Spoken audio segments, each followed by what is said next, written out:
everybody. Thanks for coming. Thank you, Donna. Today we have Chicago-based artist and the graduate program director of New Arts Journalism, Dushko. Dushko is the co-founder, along with artist Roger White, of Paper Monument, an arts journal that spawned a series of accessible insidery books about the art world. Paper Monument was a non-periodical and known for taking its time to put out every issue. I can't remember if Dushko said every 6 or 12 or 18 months. Can't remember. Maybe you can talk a little bit about that today. And if you're an artist or an artist, a special project in arts in Paper Monument would be a goal to achieve. Dushko writing can be found in the Boston Globe, T, the New York Times Style magazine, Book Forum, Art News, and N+1. His work has been shown at P! Interference Archive, Brooklyn, Soloway, Brooklyn, Kumu, Estonia Art Museum. And Dushko is here today to talk about the conditions surrounding a future launch of what he's calling the Daily Gentrifier Flyer. And this season, How Would You Behave, like Donna says, attempts to draw the resonances between various printed matter, the role of the artist as a medium and as methodology, as well as how design emerges out of social, political, pedagogical context. And if you missed the artist talk by Les Levine on Thursday, we're showing 2 films by Les in the screening area in the gallery. Today we have a film from 1974, I Am an Artist, and tomorrow a film called Analyze Lover, Story of Vincent, where the critic John Perrault plays Vincent van Gogh. And in the audience today as well, it's New York-based artist and writer Yin Ho, who is here to write a series of reflections on what occurs this season at Beeler Gallery. And that will all be available in a downloadable PDF on the website, which will be launched hopefully soon. I would like to introduce Dushko Petrovich.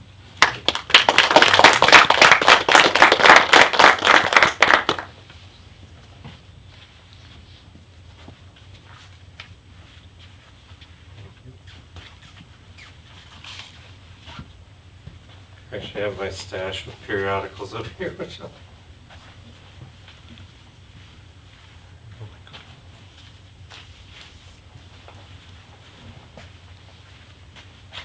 Thanks so much to Joey and to CCAD for having me. It's a great honor. As we were talking about a little bit before, I spent my high school years in Bexley, and my mom and my stepdad still live here, so it's nice to be able to come back and talk about my work kind of in one of my hometowns.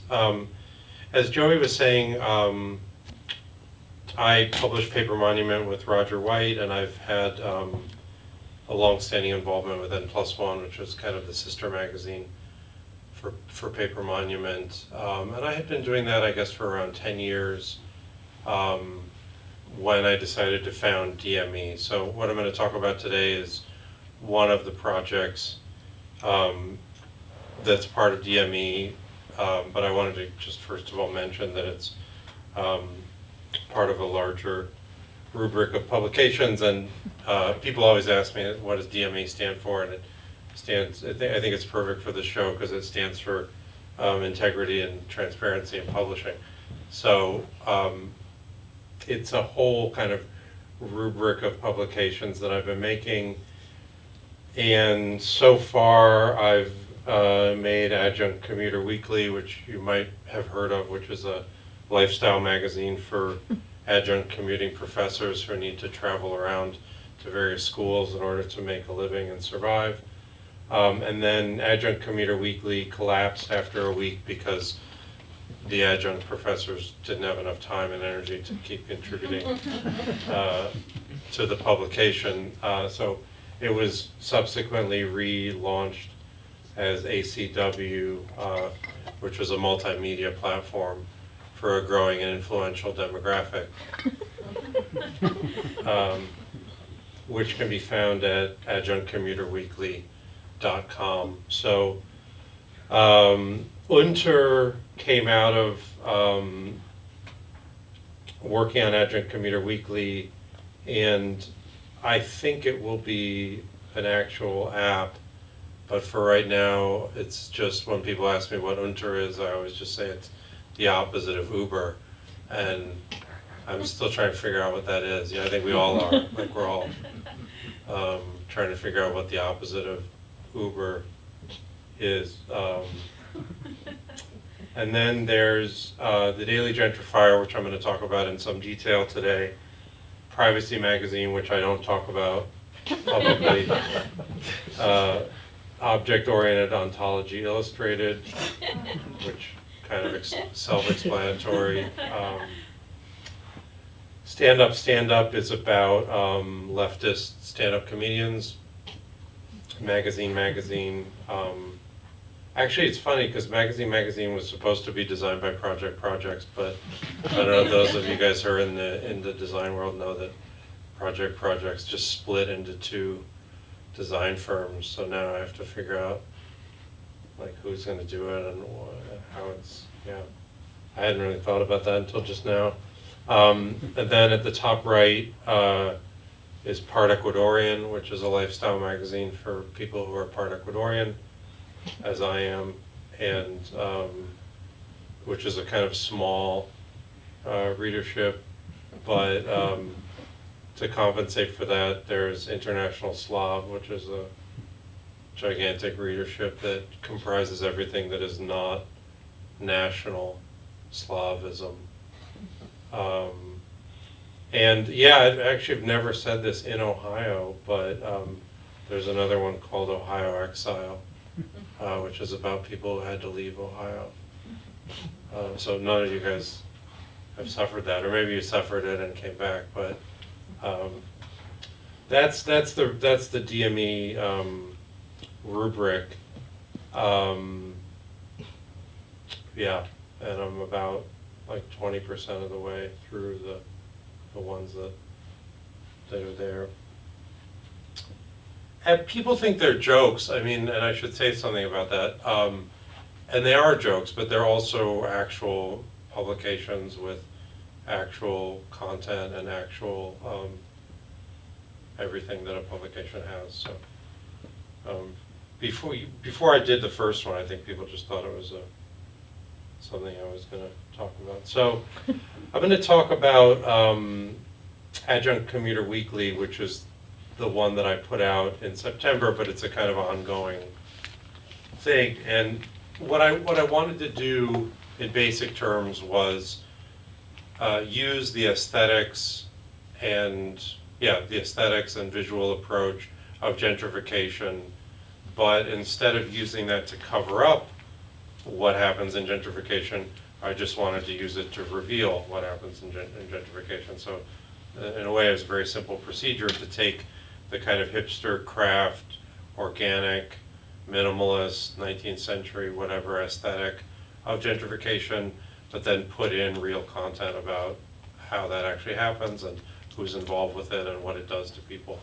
And it is addressed to the gentrifier, as Adjunct Commuter Weekly was addressed to the adjunct commuter. With the adjunct commuter, that address was partly to relieve them of some of their shame about being adjuncts, because a lot of adjuncts don't talk about what they're going through because they're ashamed, and they think that they're going to jump up a level, but the system is obviously designed so they don't. With the Daily Gentrifier, it was a little bit different in the sense that it was not built to alleviate shame. It was built to kind of increase and pressurize shame to the point where it might transform into some kind of organized political action or something around gentrification. So that's kind of the general, theoretical overview of it that I have. And at a certain point, I realized that at one point I thought that the most hyper artisanal thing to do would be to letterpress print the publication, but at a certain point when I was doing kind of preparatory drawings for the design and things like that, because I'm not an actual designer, I'm like an artist who sometimes designs things, so I have my weird ways of doing things. I was making a drawing and I realized that I could hand draw the entire publication, and that would be the most hyper artisanal, over the top way to do the Daily Gentrifier. So that's what I decided to do, and this is a photo of Condo Report, which is probably like this big in real life, and it's a hand-drawn little piece. And Condo Report is a report on Condo Report, as it turns out. And Condo Report is a blog that my friend, the artist Aaron Gemmell, does, which is basically like I think he has 1,000 posts or something, but they're all kind of the same. They're just reports on like bad condos that are going up in Brooklyn, with photos of their anodyne design and construction, and that's what it is. But Aaron was moving to Philadelphia, so I thought it would be funny to report on Aaron moving to Philadelphia and leaving Condo Report behind. So I asked Justin Lieberman, who on Facebook goes by Commodore Knabo, or I've never known how you say it, Commodore Nabo or something, to interview Aaron about Condo Report and leaving Philadelphia and all these things. But it just very quickly descended into a discussion of Fraggle Rock and like various like Soviet era novels and which ones the Fraggles would be in these communist novels. So they sort of thought that they would get to revise it or change it or something like that, but I had already like hand drawn the whole thing in. So I was like, that's the piece, that's it, guys, like that's how it's going in. So what you see at the top right is a drawing, again, like I hand drew one of Aaron's pieces, which he does these great prints called viewing panels, where he goes up to those plexiglass viewing panels that they have at construction sites in New York and pulls a monoprint, like a red monoprint. He rollers on monoprint ink and pulls a print off those plexiglass things. So it's just actually one of my favorite artworks of the recent past, and I wanted to pay tribute to it, and I also thought it would be really funny to have it be like a hand-drawn graphite black and white version of a red monoprint. So that's Viewing Panel by Aaron Gemmell. So just to give you a little bit of the logic of how the publication came into being and how I built it. So I wanted to do it really big, like it's a broadsheet size, 22 by 30, to reference kind of the 19th century use of broadsheets, and also to make it a big, awkward object that gentrifiers would have to kind of, read in public somehow. But I also wanted it to be super collectible and very refined and all these different things. So this is sort of midway through the East Coast edition, when I was laying out the various pieces and putting in the various texts. So as you can see, like that's the layout of from the editor piece with a bit of clip art, and Condo Report is down there. The ads on the bottom are all, I do sort of the opposite of what normal publications do with my advertisements. So I just give away ads or steal ads, and then they're always for whatever I feel like would be the underlying groups that were supporting this publication. So this is Black Women Artists for Black Lives Matter on the left. This What Was the Hipster book that N+1 published. Unter, my own organization, Unter. And then Crown Heights Tenant Union. I was living in Crown Heights at the time. And a group called Gentrifiers Anonymous, which gets together to talk about gentrification. And then another kind of anarchist group called Rent is Theft, which is opposed to rent overall. So, yeah, but as you can see, it's organized like a regular publication with, the mast, or the, whatever that's called, the top part, and then the page. And I guess part of this was to make a joke about fine print and legal contracts and things like that. So the print was all very, very small, very fine. Here's another photo where you can see, like, my primitive graphic design methods, and how I'm laying out the articles as they come in. Certain things didn't come in, like Ben Davis never turned in his sheet, neither did Will Smith. Like, there were these different people who were going to write for it, didn't happen. So things got changed around. And as you can see at the top of this slide, I did, this is the East Coast edition, so this was focusing hyper locally on particular neighborhoods in Brooklyn and specific events in those neighborhoods. So every writer had the neighborhood that they were reporting from, following their name. And this is a scan of how the final pencil version turned out. So then, like I said, I originally sort of thought I would have more of a sketch to then give to a letterpress person who would then make a letterpress print, but at a certain point I realized that the actual handwritten version would be better. So I did it was a polymer plate from a digital scan of my hand-drawn version, and then that's what was used to print the final publication.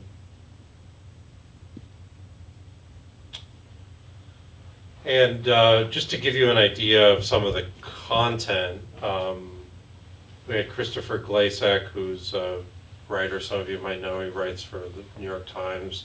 He wrote that great piece, The Art World's Patron Satan, about Stefan, how do you say it, Schlimkovitz, the guy who's kind of always investing in young artists. So Chris Glasek, I said he wonders if artisanal is just a crafty term for white laziness. So that's the WPT ? Piece for White People's Time, which was about how in these kind of artisanal cafe type situations, waiting longer for the coffee signifies greater quality of the coffee and greater artisanalness, but it's not clear that there's a real relationship between like time spent making the coffee and the coffee, but of course white people can pull that off and make it more valuable, whereas if people of color would slowly make a coffee, that would become a problem, I think, for the customers. And that was actually a Facebook comment. People always ask me, how did you get Chris Glasek to write? It was a Facebook comment that he wrote like 2 years ago, and I remembered. And then I wrote him back, and I was like, can I turn that into an article for the Daily Gentrifier? And he was very happy to contribute. Ayanna Moore questions the label gentrifier as applies to a queer black woman. So it's the piece Gentrifier Won't Do in the second column on the top there, where Ayanna is saying, well, so she's a professor, an art professor as it turns out, and she's living in a predominantly Latino neighborhood, and she makes more money than a lot of her neighbors, but she doesn't feel like gentrifier is exactly the right word for her, so what would be the word for her? So that's that, kind of like an op-ed type piece. Alexander Dwinell reports on ICE raids and worker resistance at Tomcat Bakery in Long Island City. So Alexander has been really involved with some of the resistance to deportation attempts. The Trump administration is really going after especially immigration activists. So Alexander's been working on activism related to that, and he did a whole report on the Tomcat Bakery strike that happened when basically ICE came to the bakery and made all these threats to Tomcat, and then Tomcat just said that they were going to fire everyone who couldn't produce a passport. The workers fought back. It was incredibly difficult, and I think they got like a slightly improved severance pay, but it was still a very brutal situation that was instigated by ICE. So I just wanted to link also like some of the real estate things and what's happening with artists in these neighborhoods to the nastiest part of how this works, which is when the government sends in police basically to clear out work situations, and neighborhoods, entire neighborhoods. Then William Powhida reports on Artist Studio Affordability Project's long-term advocacy for the Small Business Job Survival Act, as spearheaded by Jenny Dubnow. So that's ASAP presses for SBJSA, which I love as a kind of acronymic cluster. But that's a really important piece because actually it talks about how this is a group, Artist Studio Affordability Project, works together with, that tries to form alliances between artists and communities that are going to be displaced around shared interests like industrial space rental and lease terms and things like that. So in New York, they've been really pressing for better longer term leases and setting rent increase rates and things like that, so clusters of businesses can stay together and not get moved out as quickly. And needless to say, that's like extremely boring work where you have to constantly be calling city council members and pressing them and trying to get artists to care about this, which artists don't care about that kind of thing without a lot of, constant contact and TLC on the organizing end. So Jenny does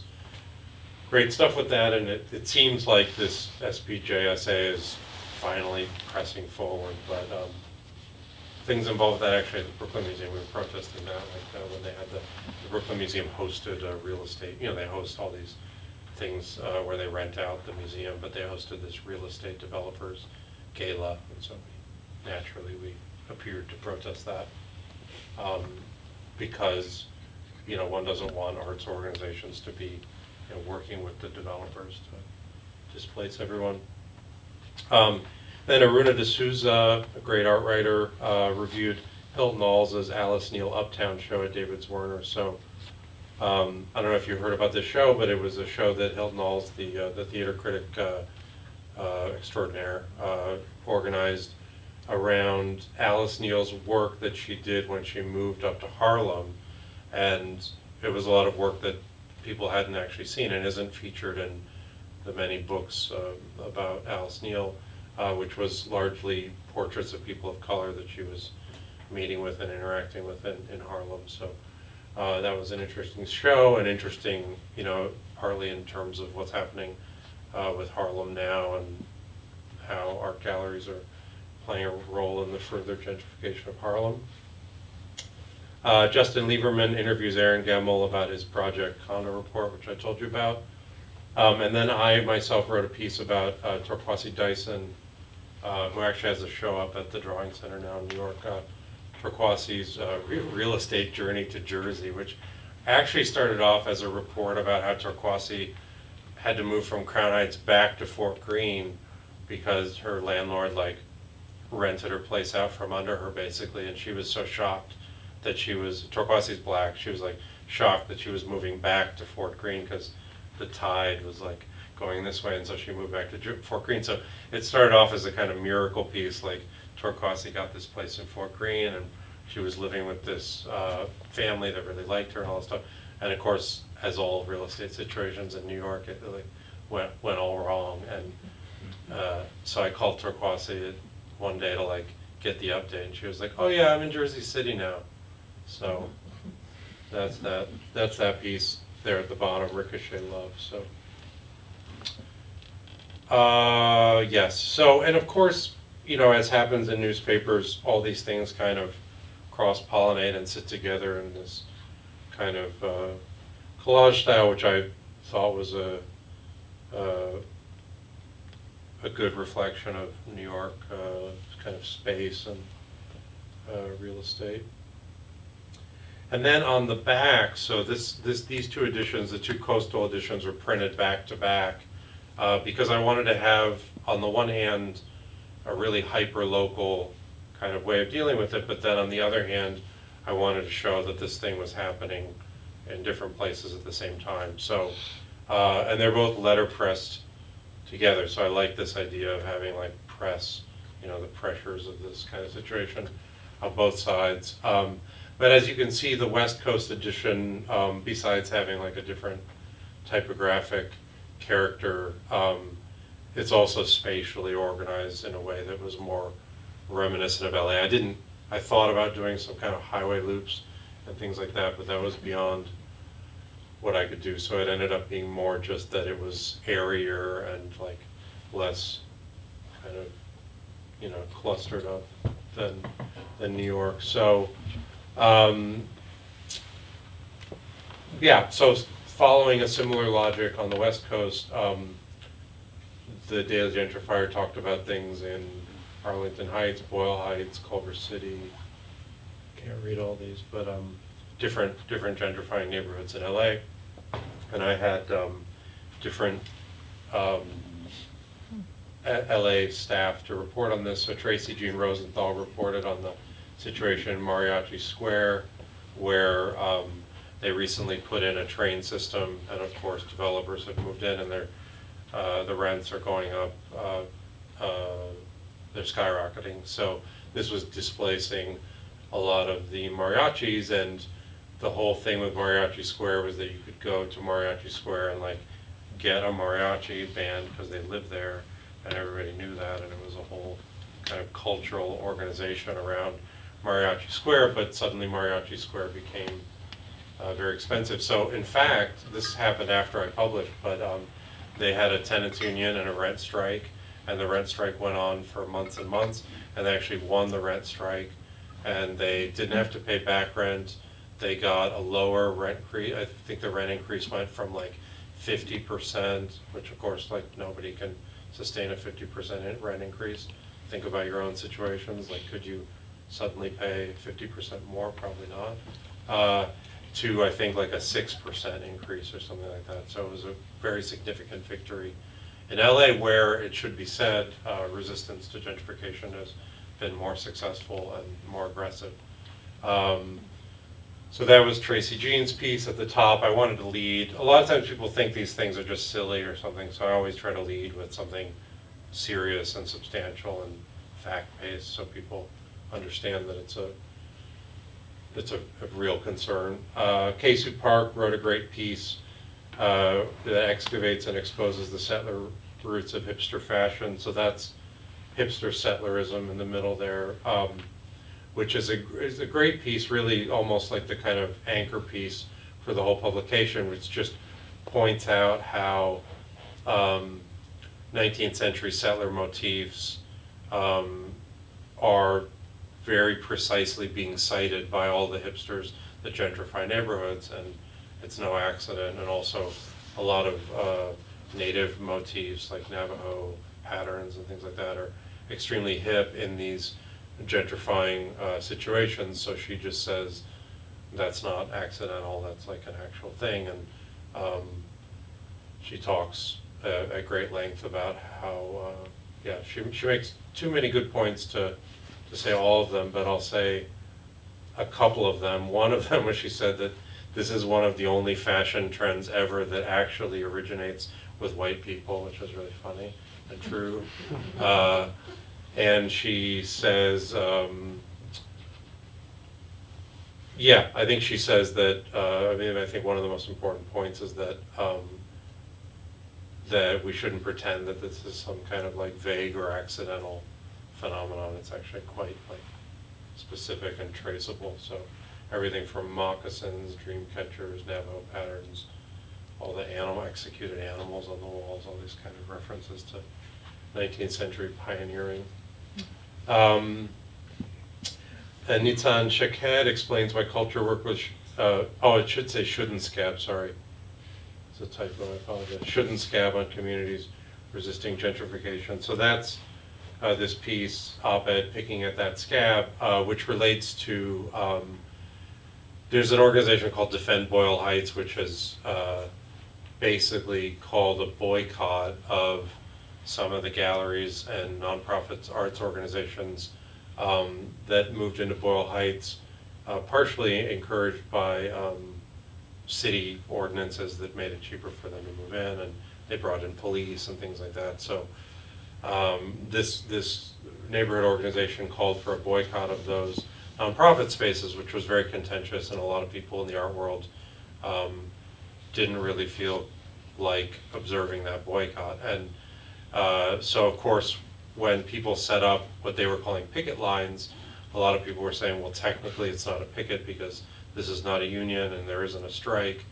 And Nissan just says, well, yes, technically it might not be that, but it is the same thing in the sense that a group of people trying to fight collectively for their survival is asking you to not participate in this tangential thing because it's related to their survival. So maybe it should be observed with the same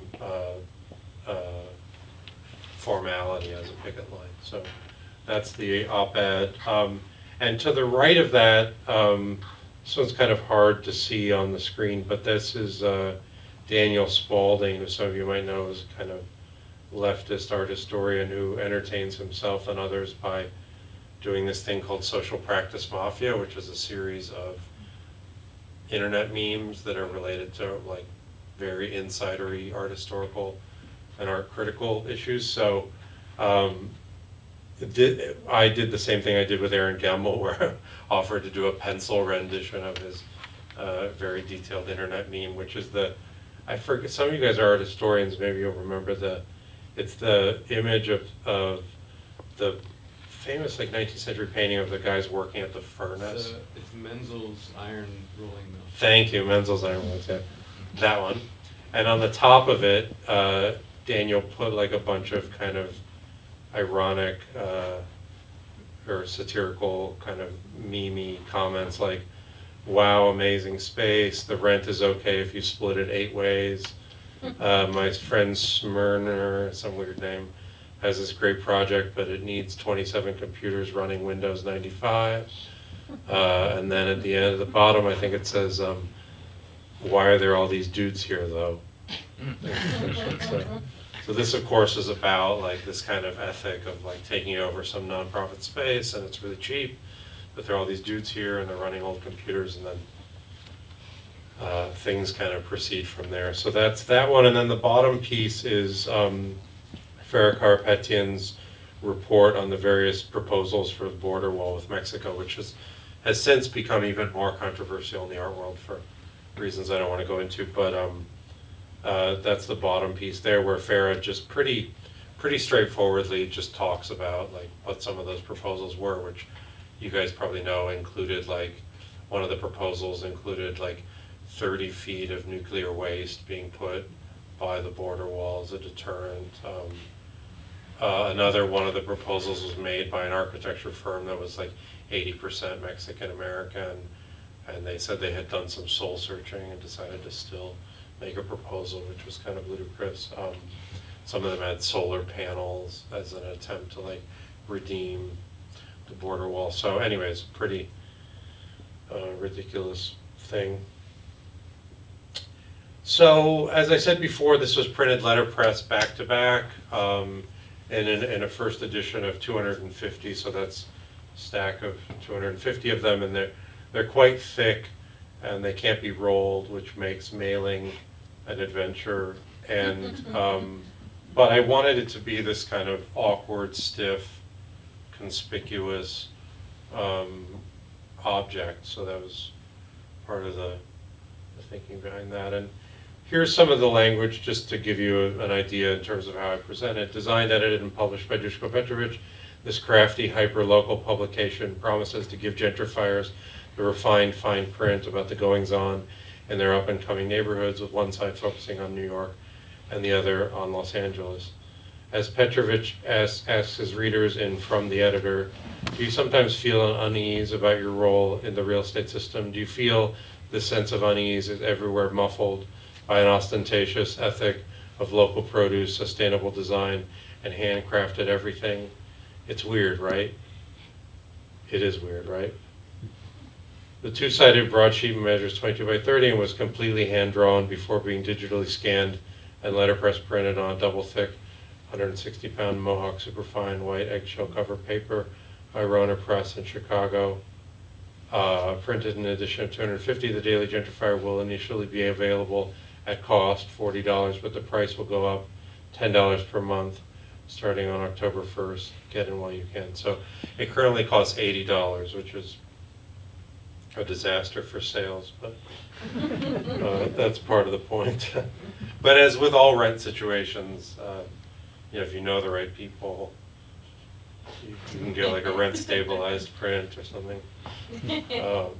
So, part of the publication obviously is a series of talks, including this one, where I go somewhere and bring up these issues and use the publication as a prop. Unfortunately, it arrived last night at 8 p.m., which was too late for it to be received, so I don't have the prop today, but it does function as a prop.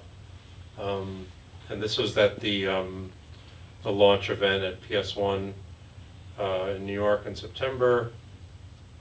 This was actually at another organization called the Public School, but nothing to do with PS1. That's a public school in Los Angeles, which is a kind of leftist open space for programming. And that's Kei-Sue Park reading her hipster settlerism piece there. This was at an event at Farah's show, actually, where we had a staff meeting to discuss like recent developments and things like that. So that's Tracy June Rosenthal and Farah Karapetian reading, side back-to-back publication. That was the first time they'd seen it. This is Chris Wu, the famous designer, being impressed with my design. I have a long-running joke with Chris about doing an internship at Project, so this was submitted as my design application. But he was very impressed. He said the kerning was really wild. It's like hand kerned. So the publication also enters different kinds of institutional spaces.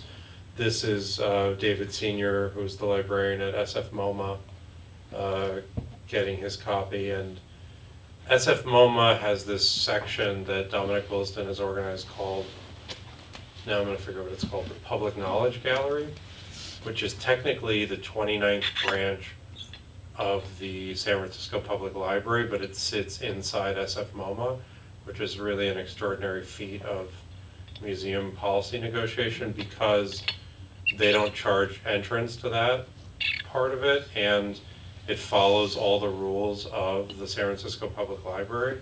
So it's an attempt by some of the staff at SF MoMA to kind of do something different and more genuinely public within the museum. So the Public Knowledge Gallery at SF MoMA is displaying the West Coast side. They were like, which side? I was like, well, you're going to put up the West Coast side, obviously. So the West Coast side is displayed at SF MoMA in the Public Knowledge Gallery. And that's me reading it at the Gentry, which is a genuine, actual restaurant in Brooklyn. And this is the poet critic Raphael Rubenstein, who I ran into at Union Station and gave him one, so he's reading. And Raphael's like a, tallish human, so. So the Adjunct Commuter Weekly collapsed because the adjunct commuting staff couldn't sustain all the free work that Adjunct Commuter Weekly required, and the Daily Gentrifier collapsed for different reasons, which was that Gentco bought it, and Gentco is this real estate invested company who thought that the Daily Gentrifier would be a good marketing tool. So when they took over, the rent went up and I had to leave the offices. So the staff of the Daily Gentrifier is currently in exile, basically.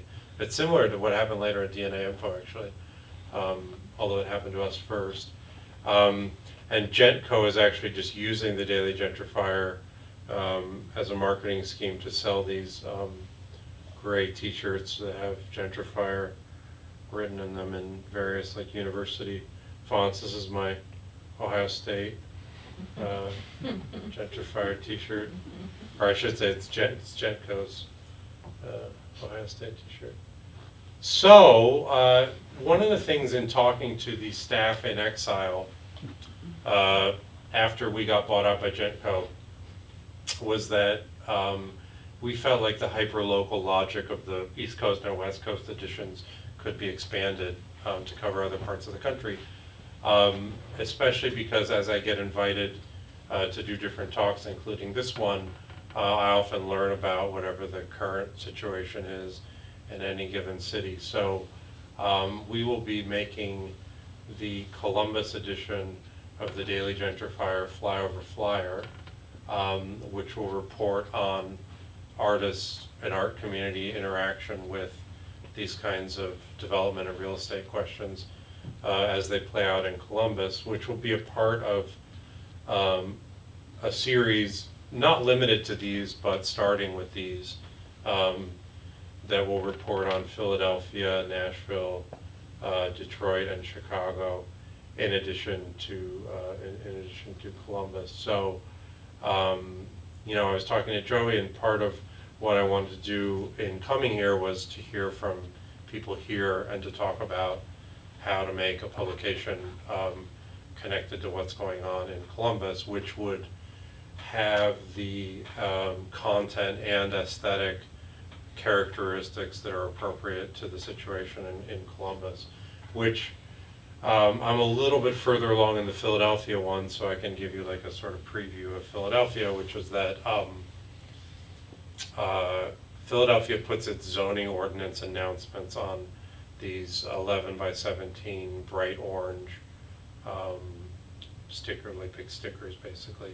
So we're going to do obviously the flyer for Philadelphia in 11 by 17 bright orange and some kind of printing technique that's similar to that. So all these things are going to play out in some way that's connected to what the actual situation is, working with people who are in those actual situations, and I'll just be functioning as the editor and publisher of these various publications, which, I mean, I guess my overall goal in all of this is to have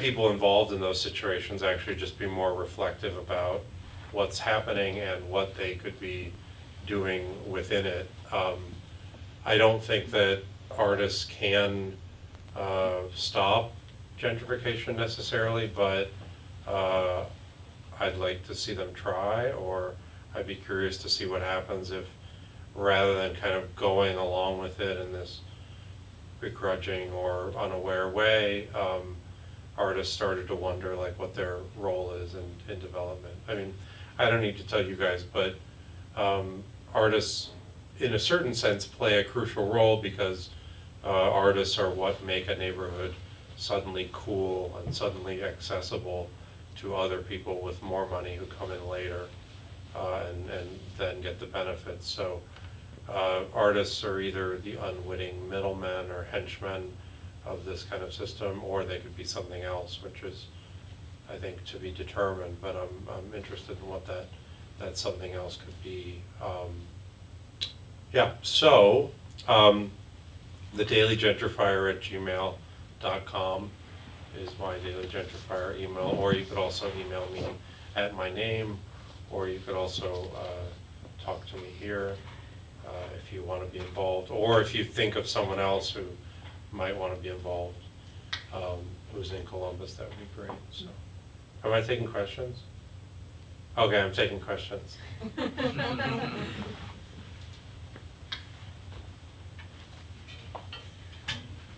You guys have to be giving the questions.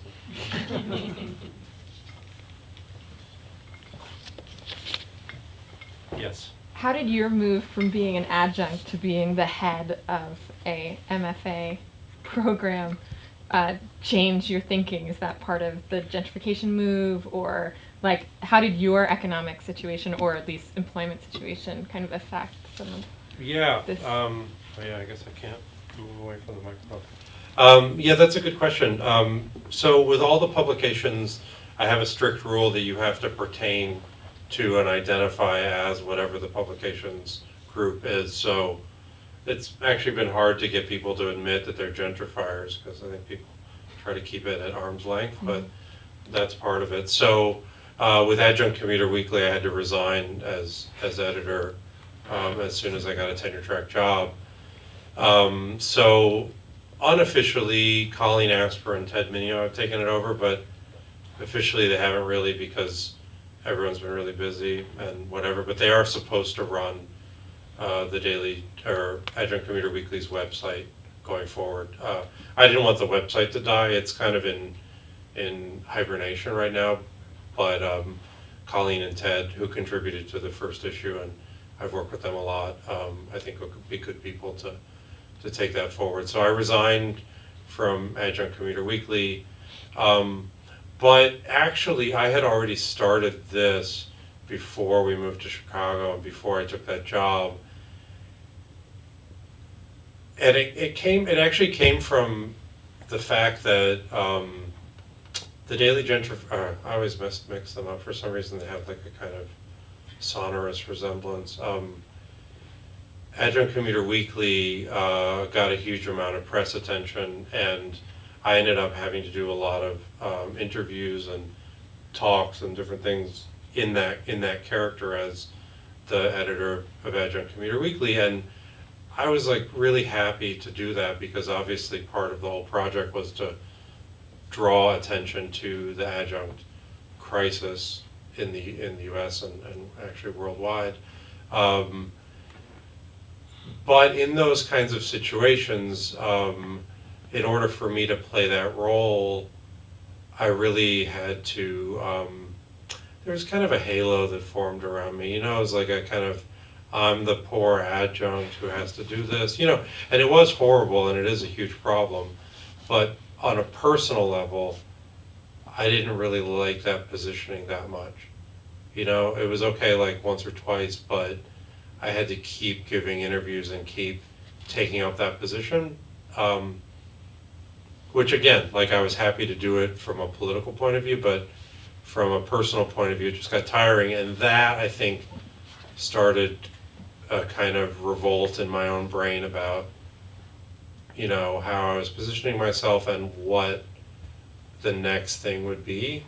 And I think I had thought that I would do Privacy Magazine next, but I was just walking around one day and I was like, yeah, Gentrifier, like that's a much less comfortable and exciting thing to talk about. And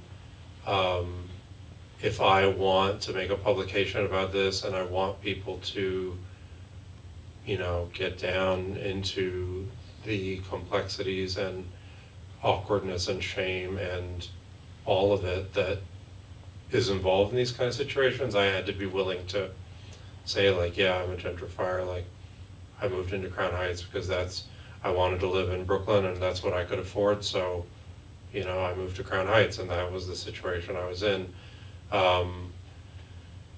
So yeah, I think that gets everyone up to date. So I had already started the project actually before I went to Chicago, but you'd be surprised how long it takes to like hand letter like 2 sides of a 22 by 30 inch piece of paper and get all the typefaces right and all that stuff. So it just took a huge amount of time before it was printed. Yeah. But now, indeed, it's funny because now I'm like, everyone's being nice to me here in Columbus because it's Columbus, but I'm really on the hook in Chicago. Like everyone's like, oh, hey, Dushko, so when are you doing the Chicago Daily Gentrifier? Like, what's your problem? You know, they're like, what is this New York, LA thing that you did? What is that? Why are you avoiding your own position in Chicago, or why are you avoiding Chicago, or why are you avoiding the Midwest? This kind of stuff. Like, people are really, you know, my friends, but they're like, you know, like Mark Fisher. I don't know if you guys know Mark Fisher. So Mark Fisher does public collectors and temporary services and stuff. Yeah. So Mark's like a good friend and stuff like that. Mark's always like, you know, when are you doing that Chicago one? And I'm like, I'm doing it. I'm working on it. I'm just slow. So, you know, that was part of, you know, doing. I thought like at first I thought, well, okay, I'll do Chicago, but then I was like, it's, you know, I could do other ones. They're going to be smaller because I just can't do the whole broadsheet thing again. Like it was just too much. And people ask me like, do you really like this kind of meticulous, mind-numbing? I'm like, no, I do not. I do not like it. You know, I'm not one of these artists who like has to really enjoy the studio experience or whatever, so I do it, but I'm not gonna do it again, so. These are gonna be like differently hyper artisanal. Yes. I'm curious about in the Columbus edition how, you know, this is like CC. I'm trying to figure out how to say this right because I'm employed here. Yeah. But like CCAD's participation in gentrification or other, you know, Columbus institutions, Greater Columbus Art Council, you know, this is a really small town in a lot of ways, and in my experience, there's not been much safe space for institutional critique. And so I'm curious how you see that playing out in the Columbus. Well, and it's kind of easy for me because I live in Chicago. But it's a real thing, and I think the difficulty of like connecting these dots and having these conversations is that they are genuinely uncomfortable for people. I went through a lot of that, and I still go through it with Adjunct Commuter Weekly because that's a more direct kind of confrontation of the school and how schools are set up. And I can imagine as soon as you said that yes, there's a particular dynamic too around a city like Columbus, where the art world is small, so you can't be like hanging out in the radical leftist part of the art world, you know, throwing bombs at the big, like we did in Brooklyn. Like you go to the Brooklyn Museum and protest because whatever, you know, like no one at the Brooklyn Museum is going to feel whatever. And I'm not that worried about having a show at the Brooklyn Museum like right away, so it's fine, you know, like, so that once that space is good. Chicago's similar, like Chicago's bigger than Columbus, but it's still like a pretty tightly knit arts community to the point where these kind of maneuvers become more awkward. But I'm interested in that, and like that's part of why, you know, we genuinely, it's sort of a joke, but again, it's sort of serious. We genuinely have staff meetings, and that would be like a thing that you would talk about at a staff meeting, like, yeah, I'm really struggling with this because I work there, or, you know, I got a grant from them, and so I don't want to be, you know, I have to be careful or I have to be politic about this. And, you know, what I like to, like, on the meta level about all these publishing projects is those kind of conversations actually reflect the kind of conversations that happen at other more serious or bigger publications. You know, like people have conversations around who you can and cannot alienate at any particular point in time, or where you know, everyone always talks about the firewall between advertising and editorial, but like one of the reasons people talk about the firewall so much is because the firewall's not totally functional. You know, like there's a lot of leakage across that supposed firewall where people don't want to print things because they know where the money comes from, or they know where their reputation comes from, and that kind of thing. So yeah, I mean, I think it's a really good question, and also I think it's a question around like if you're trying to, you know, and I know this firsthand, like if you're trying to start something or start some kind of arts organization or start something where you're not going to make a lot of money, one of the things you encounter is that you're in these kind of vulnerable rent situations, and you're in a lot of vulnerable working situations where people are taking risks to even do the work or to get together. So yeah, I mean, that's a good question, which will not be overlooked by the editorial staff. Yeah. Yes. Just wondering about the West Coast version. Did you show it in LA, like beyond the public school? Or? I haven't. It's funny because you know, these things are kind of catch as catch can, and I haven't. I mean, maybe actually because of this kind of question you're talking about, the touchiness of things, like.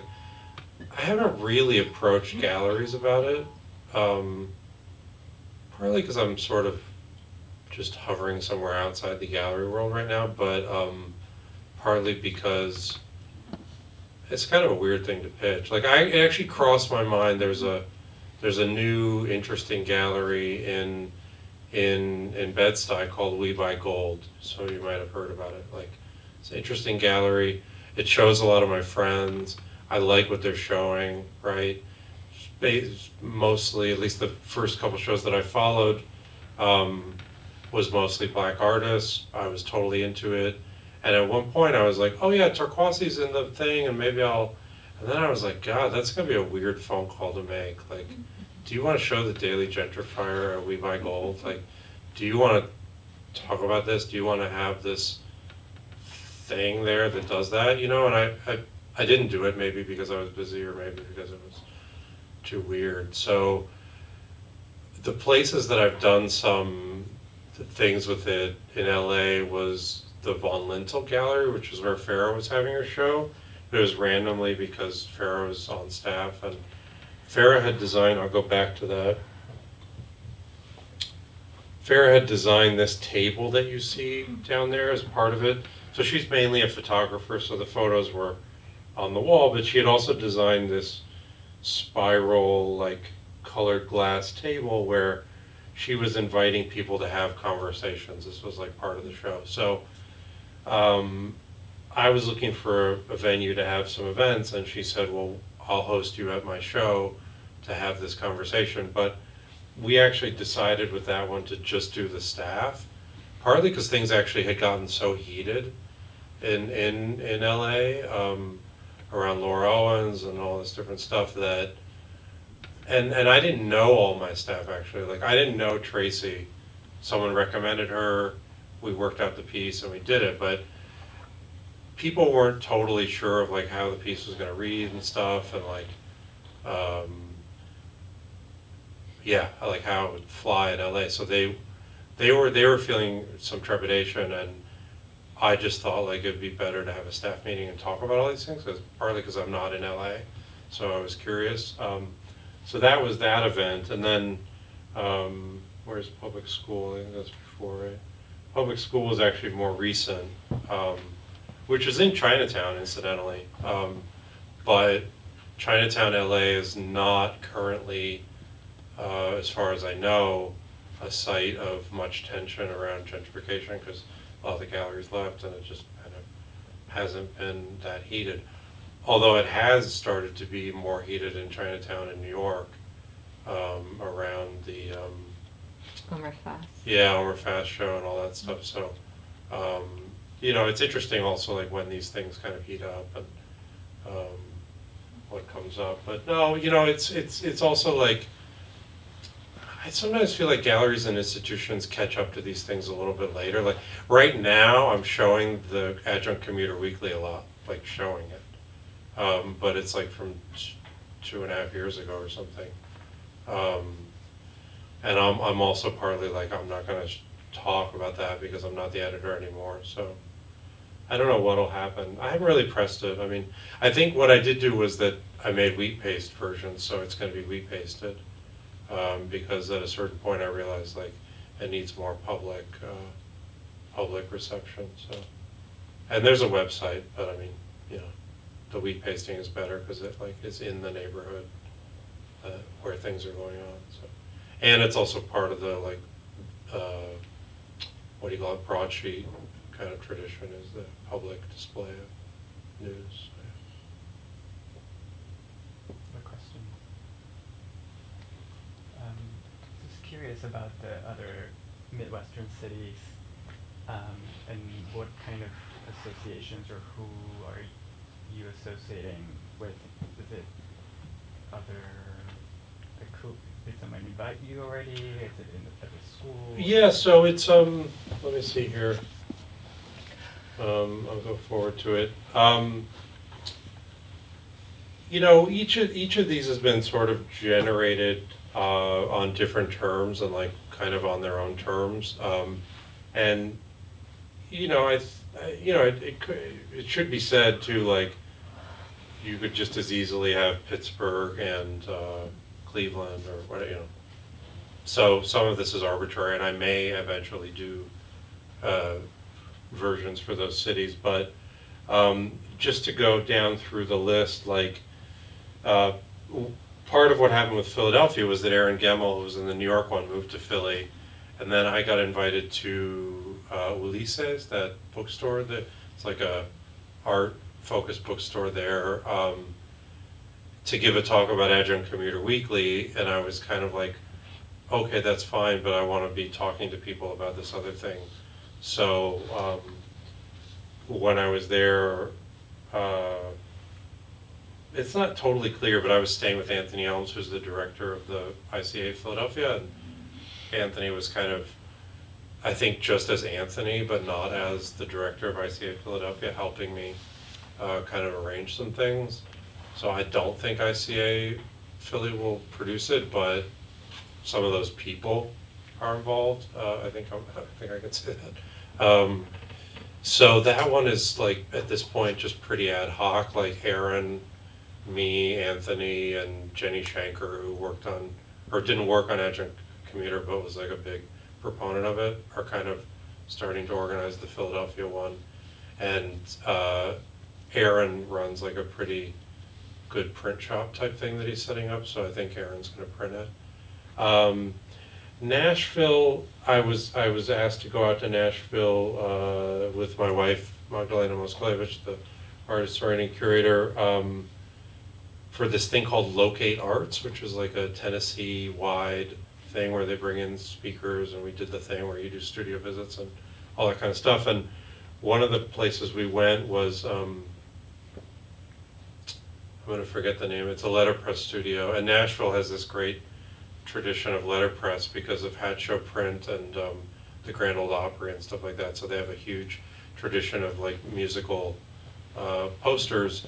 And so I visited one of those guys in Pie Town, which is a gentrifying neighborhood in Nashville, and he had kind of an activist letterpress thing going. So I'm going to try to work with him in Nashville to put together something around Pie Town. And then Columbus with you guys and whoever wants to be involved.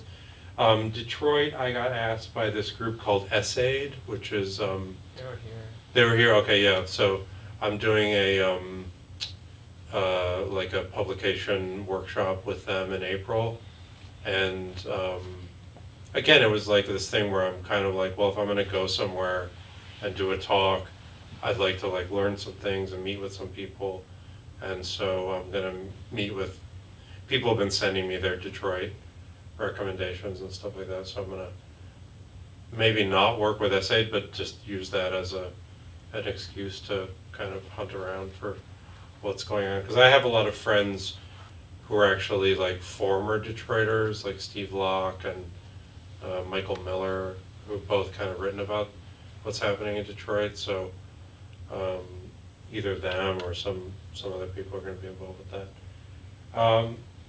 And then, to be honest, Chicago is the one I've thought least about because I'm there, but I think I'm going to try to turn the tables on Mark Fisher and have him be involved because he's really been pressing on it, and like he's always like, you live in Logan Square, but he lives in Avondale and it's gentrifying too. So I'm really excited to like rope Mark into, but he doesn't know that yet. So I don't know. Yeah, and in all of them, I mean, I guess I should say this more explicitly, like, it's a combination of maybe writer, printer, designer, depending on who's available, and I'm versatile, so I design this, but I'm not like an official designer, so depending on what's going on and who wants to be on the team, then that'll kind of determine who I work with. So, What's yeah. the font, the second font, the flyover flyer font? You know, I don't know, but I wrote it down. I'll tell you. I'm terrible. I mean, I just, I'm really good friends with Prem Krishnamurthy, who was like one of the great designers of our time. So in the way that makes you lazy, I'm lazy. Like I just call Prem and ask him things or something, like he solves my problems. Prem did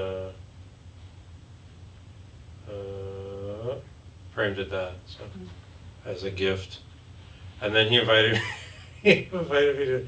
He did this alphabet show, so he invited me to make a work for the alphabet show. So I printed a huge. He gave me the letter D, So I just printed up his own work on a big vinyl thing and brought it in. And Prem is like super meta, whatever, interactive, something. So I actually thought he would love it. And he was so disappointed in me. He was like, yeah, I'll put it up. Oh.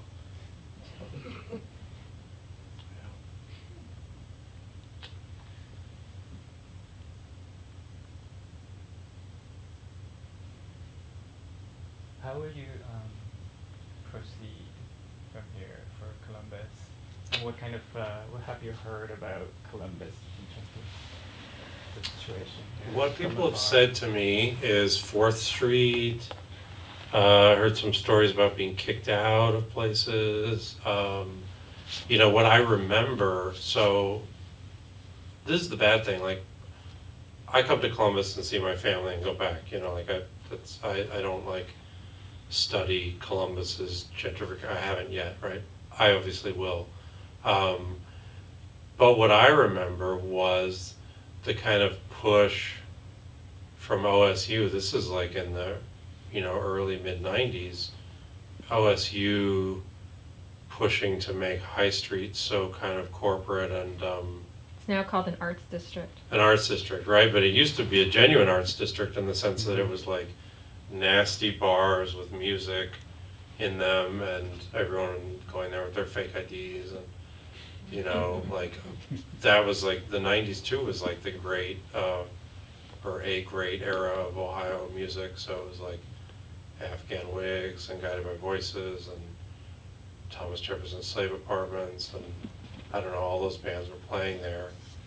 And it wasn't like aesthetic in any marketable sense or whatever, but it was really aesthetic, you know, generating a lot of culture. So, you know, I guess because of my limited, you know, interaction with Columbus, which involves all like High to Main to Mound, you know, or being on 70 or whatever, that's kind of what I remember. So I'm kind of curious to like dig into some of this stuff that's happened around Ohio State, Short North, like that whole kind of corridor, and you know, hear from, for example, from local arts organizations and groups who've tried to like open stuff and see how it played out. I want to find out, you know, we're at the beginning, so it's like, it's just like figuring out things to research, but like, what are the tenant organizations? Like, what are the small business organizations? Do artists participate in any of that? Like, all that kind of stuff. So, I do a lot of this really based on like person to, you know, I do like some book and whatever research, but then a lot of the research method is like interviewing and talking to people and things like that. So I'm hoping maybe some of you guys will be interested in talking about it and, you know, emailing and phone calling and going around, you know, come back to Columbus and, you know, see things and talk about things. To figure out like also like what's the key thing about it. Like in LA, like a lot of it hinges on Boyle Heights and how people are handling the Boyle Heights thing. Like that's become very heated and like a kind of center clash point.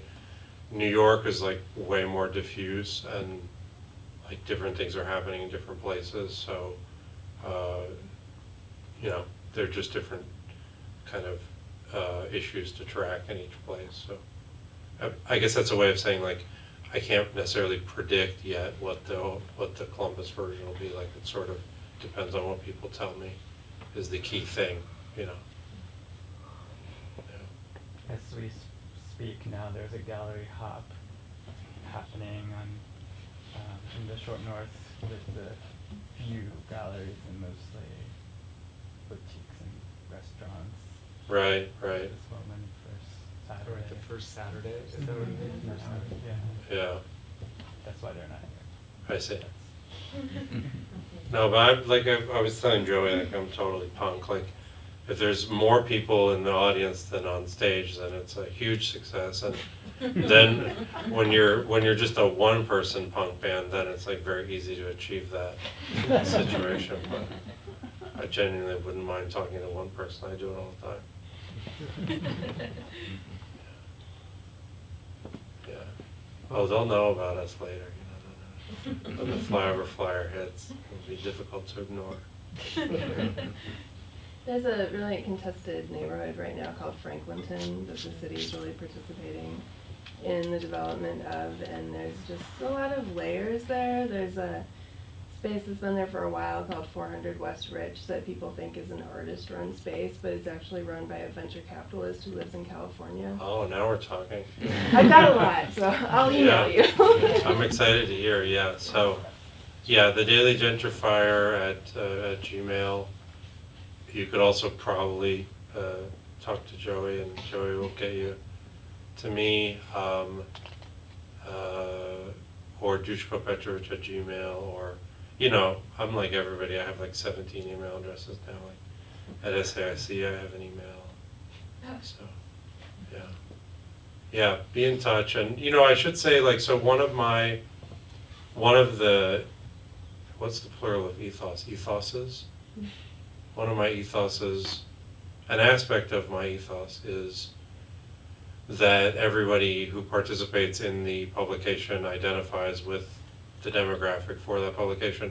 But another one is that everybody who wants to participate can participate. So we also do that with the paper monument books and stuff like that. Like, if you submit, you're in.